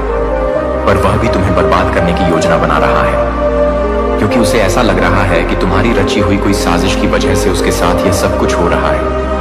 वह आज भी यह मानने को तैयार नहीं है कि उसके कर्म गलत थे। उसने गलतियां की हैं, उसने पाप किया है। तुम्हें रुला के जिस दिन वह यह मान लेगा, उसका जीवन सुधर जाएगा। पर उसने तुम्हें मेरे सामने तड़पाया है। मेरे रहते उसने तुम्हारी आंखों में आंसू लाने की कोशिश की है।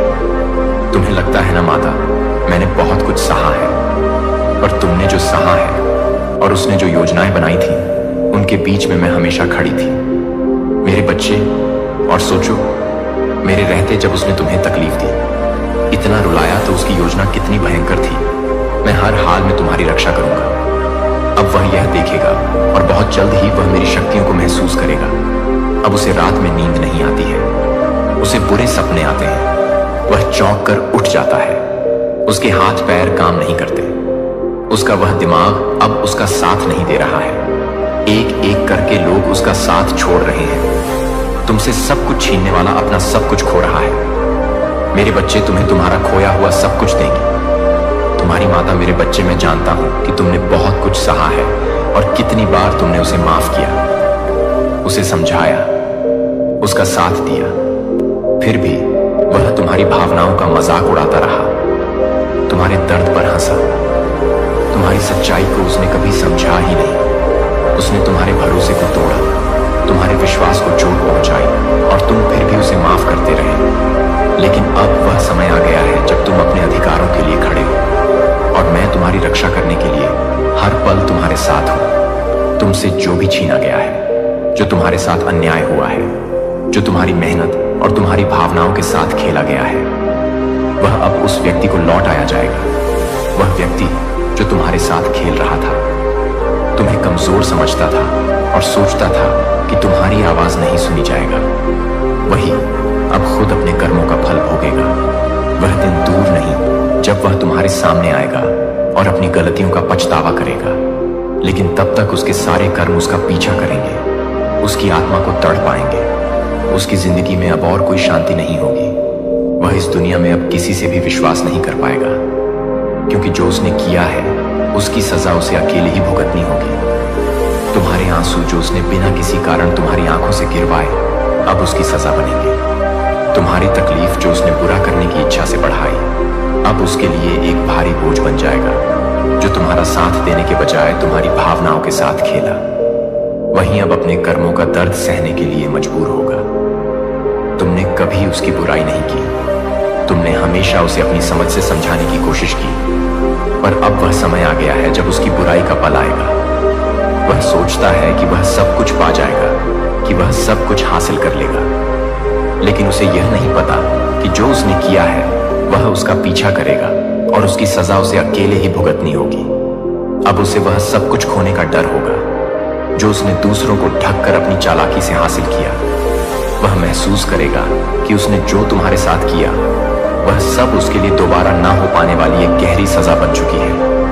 और जब वह समझेगा कि वह तुम्हारे जख्मों से खुद को मुक्त नहीं कर सकता, तब वह अपनी बुराइयों से भरी उस जिंदगी का पछतावा करेगा। लेकिन तब तक बहुत देर हो चुकी होगी। मेरे बच्चे, मुझे समझ आ गया है कि तुमने कितनी मेहनत से इस दर्द को अपने अंदर छुपा रखा है, लेकिन अब वह समय आ चुका है जब तुम्हारे आंसू उसकी सजा बनेंगे। वह जो तुम्हें कभी कमजोर समझता था अब खुद को पूरी तरह से खो चुका होगा। अब उसका हर कदम उसके पापों की ओर बढ़ेगा, और जब वह सोचने लगेगा कि क्या मैंने सही किया, तब तक देर हो चुकी होगी। तुम देखोगे वह उसी रास्ते पर चलेगा जिस रास्ते पर उसने तुम्हें धकेला था, लेकिन अब उसका रास्ता अंधेरे से भरा होगा। तुम जिस स्थिति में थे अब वही स्थिति उसके लिए होगी, और यही उसका सबसे बड़ा डर होगा। तुम्हारे दर्द का वह जो मजाक उड़ाता था वही अब उसके लिए सबसे बड़ा कष्ट बनने वाला है। और जब तक वह यह नहीं समझ पाता कि उसने क्या गलत किया, उसकी दुनिया और भी स्याह हो जाएगा। तुमसे जो उसने छीना है वही अब उससे लिया जाएगा, और वह अपनी खुद की सजा के जाल में उलझकर चिल्लाएगा। वो खुश था तुम्हें रुलाकर, अब वह खुद रोने के लिए मजबूर होगा। और फिर देखना मेरी ताकत और तुम्हारी सच्चाई के सामने उसे वही मिलेगा जो उसने तुमसे छीना था, अकेलापन, डर और पछतावा। अब जब वह तुम्हारे सामने आकर अपनी गलती मानेगा तो तुम हंसते हुए कहोगे, अच्छा हो तुमने समय रहते समझ लिया, वरना यह दर्द और बढ़ जाता।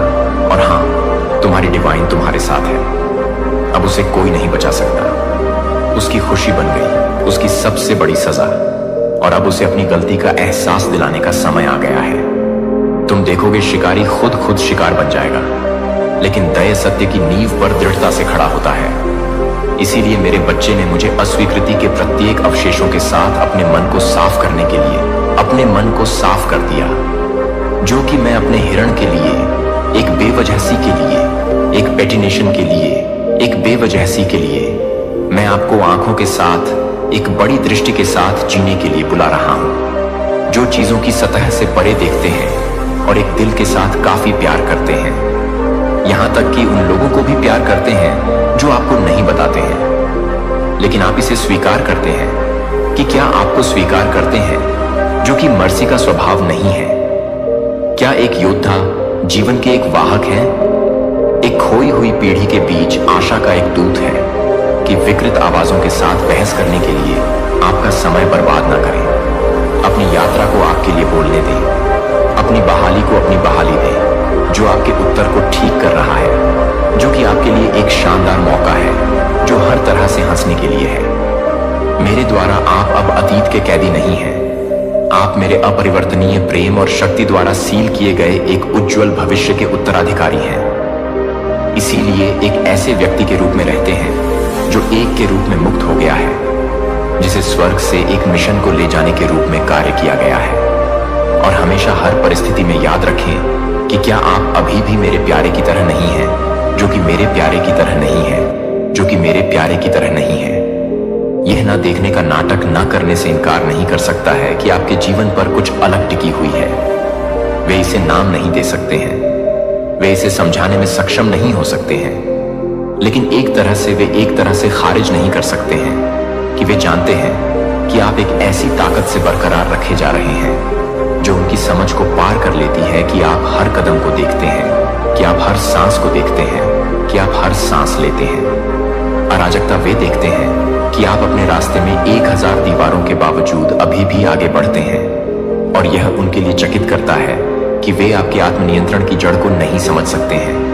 आपके शक्तिशाली चुप्पी, आपके शांत होने के बीच, तूफान के बीच वे यह नहीं समझा सकते हैं कि आप कैसे खड़े रहते हैं, जबकि आप हर तरह से हिडन के लिए नहीं है, जो आपके लिए नहीं है, जो आपके भीतर है, जो आपके भीतर है, जो आपके भीतर है। जो आपके भीतर हैं, जो आपके भीतर हैं, जो आपके भीतर हैं। उन्हें उस शक्ति को पूर्ववत करने की शक्ति नहीं दी गई है जो मैंने कहा है कि वे बोल सकते हैं, कि वे गपशप कर सकते हैं, कि वे संदेह कर सकते हैं, लेकिन वे जो कुछ भी मैंने बोले हैं उसका एक भी शब्द नहीं बदल सकते हैं। वे नियति की धारा को ब्लॉक करने के लिए कोई अधिकार नहीं रखते हैं जो मैं आपके जीवन में डाला जा रहा हूं। मैं यह नहीं करता कि मैं किस तरह से काम करता हूं। यह कोई फर्क नहीं पड़ता कि मैं किस तरह से काम करता हूं। यह कोई फर्क नहीं पड़ता कि बहुत से लोग यह नहीं करेंगे कि मैं यह नहीं करूंगी। आप दूसरों की छाया में फंसने के लिए रहते हैं, लेकिन महिमा में चलने के लिए, एक किस्मत में उठने के लिए आप केवल बदनामी को सहन नहीं करेंगे। जो आपको अपने आप को संदेह करने के लिए डिजाइन की गई झलक या फुसफुसाहट को सहन नहीं करेंगे। आप उन सभी के ऊपर उठेंगे जो केवल जीवित नहीं है, बल्कि यह पूरी तरह से नहीं लाते हैं। लेकिन यह पूरी तरह से नहीं है कि आप यह नहीं कर रहे हैं और यह आपके लिए तैयार है। क्षणभंगुर प्रयास, लेकिन मेरे शक्तिशाली स्पर्श के माध्यम से मैं आपकी आत्मा को अपनी दृष्टि को बढ़ाने और पुराने के अवशेषों को साफ करने के लिए आकार दे रहा हूं, ताकि आप पूरी तरह से पहचान में रह सकें। मैंने आपको प्रत्येक दिन दिया है। मैं नए सिरे से काम कर रहा हूं। खुशी का तेल मैं आपको उन सीमाओं से परे उठा रहा हूं जो दूसरों ने आप पर जगह बनाने की कोशिश की है, और आपको जो कुछ भी मानते थे उसकी सीमाओं से बाहर निकालने की कोशिश की है कि आसपास के शोर से डरना नहीं है। मेरे बच्चे के बच्चे से वे केवल दिलों से बेहोश हो रहे हैं जो अभी तक जागृत नहीं है, जो आपको यह नहीं समझ सकते हैं कि यह स्पष्ट नहीं है कि यह सही है, कि यह सत्य है, कि यह सत्य है, कि यह सच है, कि यह स्पष्ट नहीं है कि यह सच है, कि यह स्पष्ट नहीं है कि यह सच है, कि यह नहीं। इस धरती पर आपके द्वारा उठाए जाने वाले हर कदम को देखा जाता है और मुझे याद किया जाता है कि आपको हर उस आरोप का जवाब देने की आवश्यकता नहीं है जो आपको यह समझने के लिए अनछुक लोगों के लिए कोई स्पष्टीकरण नहीं देता है कि यह आपका जीवन है, जो कि मैं उस निर्विवाद बहाली को ला रहा हूं जो एक जीवित गवाही बन जाएगी, जो कि आप कभी भी मेरे दुर्व्यवहार के लिए नहीं कर सकते हैं, लेकिन मैं कभी भी मैं नहीं कर सकता हूं कि मैं भी नहीं कर सकता हूं। आपके भीतर ऐसा करने वालों को छोड़ देगा जो एक बार आपको विस्मय में देखते थे, लेकिन इससे भी बड़ा यह है कि यह चमत्कार है कि आपका दिल अब आपके लिए आक्रोश नहीं लेगा। मैं आपको इतनी गहराई से ठीक कर रहा हूं कि आप में जो रहता है वह केवल प्रेम दया होगा और कृतज्ञता के रूप में जीना जारी है, जो आपको एक नामी में रहने के लिए इंतजार करने की आवश्यकता नहीं है।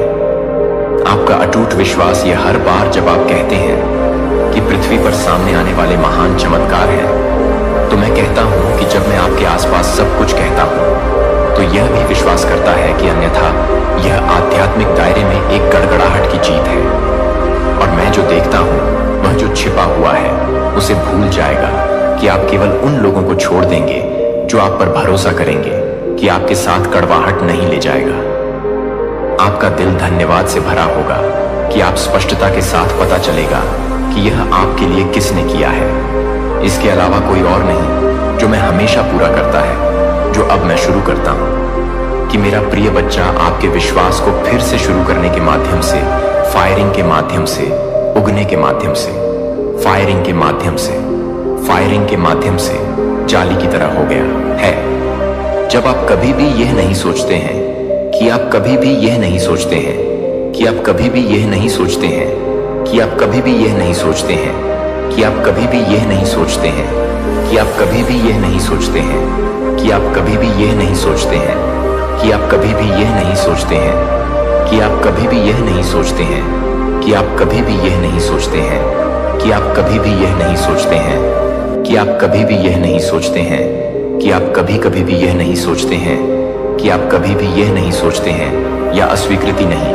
आप कल के सीमित आत्मा से परे बढ़ गए हैं। मैंने शुद्ध कर दिया है कि आपने लेबल को शर्म और असुरक्षाओं को धोया है, कि दुनिया ने आपके दिल में नक्काशी करने की कोशिश की है कि आप अब दुनिया की अनुमोदन की तलाश करने के लिए नहीं रहते हैं, जो आप मुझे खुश करने के लिए रहते हैं, कि मैं खुद को चाय से बाहर निकालने के लिए नहीं बल्कि आपको बौखला देने के लिए तैयार हो गए। यह रास्ता एक आसान नहीं है, लेकिन यह वह है जिस पर हर कदम मेरी उपस्थिति और शक्ति में शामिल किया गया है। मैंने आपको दुर्घटना से नहीं चुना है, लेकिन क्योंकि आप अपने भीतर मेरे बहुत सार के एक हिस्से को पकड़ने की क्षमता रखते हैं, आप एक पवित्र जहाज हैं जो स्वर्ग के लिए एक पवित्र उपकरण है, जो इस दुनिया में एक से परे है। दिव्य ज्ञान आपको यह देखने में सक्षम बनाता है कि अंधेरे के बीच प्रकाश को अलग करने के लिए क्या गलत है, और मार्गदर्शन के तहत स्पष्टता के साथ चलने के लिए जो सबसे अधिक आकाश से बहता है। मैंने आपको एक साहसी दिल से भी जोड़ा है, जो कि सांसारिक शक्तियों से पहले नहीं है, जो आपके लिए परेशान है, जो आपको परेशान करता है। ऊर्जा जो कभी भी सूखी नहीं होगी, इसलिए कि जब आपका शरीर थके हुए हो जाएगा, तब भी आपकी आत्मा अभी भी उठेगी। फिर भी लड़ाई अभी भी हो जाएगी, जो आत्माओं को छूने के लिए, लाइट वॉक के लिए, तरसने के लिए बाहर तक पहुंचती है, क्योंकि अटूट सजा के साथ आगे नहीं बढ़ती है, क्योंकि आपके आसपास सब कुछ स्थिर नहीं है, लेकिन क्योंकि आप निश्चित रूप से जानते हैं कि आप पहले से ही एक ही लड़ाई से पहले ही कुछ भी नहीं कर चुके हैं। मेरा नियंत्रण, और आप निश्चिंत हो सकते हैं कि मेरा शक्तिशाली हाथ आपको तब भी बनाए रख रहा है जब दुनिया चारों ओर से उखड़ रही है। लेकिन अपने दिल और दिमाग को तैयार करें। वहां कई आत्माएं होंगी जो अभी भी अंधेरे में खोए हुए हैं, जो आपको कुछ भटकने का प्रयास करेंगे। दयालुता में क्लोकेड, लेकिन दूसरों के भीतर संदेह करें कि आप खुले तौर पर आपका विरोध करेंगे और आपकी आत्मा को तोड़ने की कोशिश करेंगे। वे अनिश्चितता के बीज को सीवे करने की कोशिश करेंगे और आपकी स्मृति में दफन पुराने घावों को हिलाएंगे।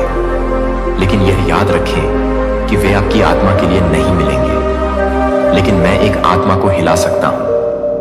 आप में से सबसे गहरा हिस्सा, जहां मैं उनके सभी प्रयासों को पूरा करता हूं, वे कुछ भी नहीं आएंगे, क्योंकि वे मांस और रक्त के साथ नहीं कर रहे हैं, लेकिन एक के साथ जो स्वर्ग की बहुत भावना से सुसज्जित है, और ना ही उनकी वजह से फोकस खो देता है, ना ही उनकी वजह से फोकस करे और ना ही वापस आ गया है। क्योंकि मैं आपको सच मानता हूं या नहीं, जब आप कड़वाहट के बजाय, बदला लेने के बजाय प्यार का चयन करते हैं, तो आप चिल्लाते हुए आवाजों के बीच में उठते हैं। मेरे द्वारा तैयार की गई परिपूर्णता में कदम रखने से आपको दिव्य कॉल को धुंधला कर देगा। लेकिन मैंने आपको डर के बंधन में रहने के लिए नहीं बुलाया है। मैं आपके भीतर एक गहरा काम कर रहा हूं, जो कि तेज तर्रार नहीं है, लेकिन शक्तिशाली नहीं है। लेकिन मैं अपनी आत्मा को भड़का रहा हूं, जो कि भड़का हुआ है, जो कि आपको नष्ट नहीं कर रहे हैं, और आप ही नहीं कर रहे हैं, या परिस्थितियों से हिल गया। मैं आपके भीतर किसी भी टॉवर की तुलना में आपके भीतर नींव को मजबूत कर रहा हूं, जिसे आपने कभी भी उन चीजों को जाना है जो एक बार आपको चिंतित कर चुके हैं कि एक बार होने के कारण, आप संकोच करने के कारण, अब आप अपने भीतर रहने की जरूरत के बजाय, मेरे लिए एक और स्टोन के बजाय, मुझे विश्वास करने के लिए, चुनने के लिए परत को पीछे धकेल दिए जा रहे हैं। कल और मैं वह भी हूं जो आज आप में रहता है। डर उस स्थान को नहीं छू सकता है जहां विश्वास ने जड़ें ले ली है। मैं आपको सिखा रहा हूं कि कैसे मानव तर्क के साथ खुद को बचाने की आवश्यकता के बिना दृढ़ता से खड़े होने के लिए मैं आपको शोर के बीच में अपने दिल को स्थिर करने के लिए प्रशिक्षित कर रहा हूं। और क्योंकि आप अपने आप को याद करने के लिए, याद रखें कि मैं अपने आप को याद करता हूं, कि मैं अपने आप को याद करता हूं, कि मैं अपने आप को याद करता हूं, कि मैं अपने आप को याद करता हूं, कि आप अपने आप को याद करते हैं, कि मैं अपने आप को याद कर रहा हूं, कि मैं अपने आप को याद करता हूं, कि मैं अपने आप को याद कर रहा हूं, हमेशा अपने आसपास के शोर से अधिक जोर से होता है। और यदि आप उस सच्चाई में चलते रहते हैं, तो कोई संदेह नहीं है कि आप अपनी भावनाओं का शिकार नहीं है, जिसे आप एक उच्च विमान पर रहने के लिए बुलाए जाते हैं, जहां शांति खरीदी नहीं जा सकती है और विश्वास को नहीं हिलाया जा सकता है कि आदमी की चिंता के शब्दों से अब आपके दिल में कोई जगह नहीं है। लेकिन मैं एक बेवजह है यह समझने से आगे निकल जाता है कि यह सबसे गहरी जगहों पर पहुंच जाता है, जहां आप एक बार गिर गए थे और अपने आप में अपने विश्वास को पुनर्जीवित कर देते हैं। और मुझ पर, ओ मेरे कीमती बच्चे, आप एक हैं जो मैं अपरिवर्तित प्यार से बचाता है। एक भी पल नहीं गुजरता है मेरी आंखों के बिना, आप एक भी दिन नहीं जाते हैं। जब आप एक निरंतर अनचाहे होते हैं, तो आप एक निरंतरता से बाहर निकलते हैं। स्वर्ग से अंतर करना। जब आपको लगता है कि आप गिरने वाले हैं, तो मैं न्याय नहीं करने के लिए नहीं, बल्कि आपको उठाने के लिए तैयार हूं। और आपको याद दिलाता हूं कि आप मेरे आलिंगन से कभी नहीं गिरे हैं। आप एक हैं जो मुझे विश्वास है कि मैंने आपको एक खजाना नहीं दिया है, जो कि चांदी या सोने के लिए नहीं है, जो कि मैं अभी भी भड़का हुआ है, जो कि आपके लिए छिपी हुई है, लेकिन वह है जो कि आपके लिए छिपी हुई है, जो कि आपके लिए भी प्यार करते हैं। इस दुनिया में काम पर यह एक प्रेम का प्रकाश है जो शोक के बीच में उगने वाले